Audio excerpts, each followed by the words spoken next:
Felizes das pessoas que podem confessar, como Davi confessou no Salmo 61, versículo 3. Ele disse o seguinte, assim, pois tem sido o meu refúgio e uma torre forte contra o inimigo.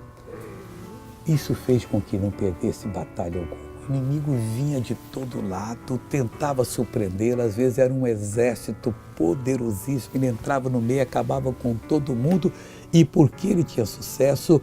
Porque ele tinha feito Deus ser o refúgio dele. Deus falou que era, ele assumiu. Pai, estou entrando no teu refúgio. E não tinha medo do inimigo. Ia para a batalha e estava protegido. E uma torre forte contra o inimigo. Deus era essa torre que fazia lá do alto, enviar as flechadas dele, enviaram as armas, usar as armas dele, e as pessoas eram, os inimigos destruídos e as pessoas cativas eram libertas. Nós precisamos ter esse entendimento para fazer da nossa família pessoas abençoadas. Vamos agora ouvir esse testemunho.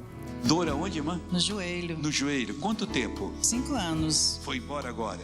Foi sim, em nome de Jesus. Amém. Agora eu quero orar com você. Meu Deus, meu Pai, nós não podemos brincar, ó Deus, o inimigo não brinca.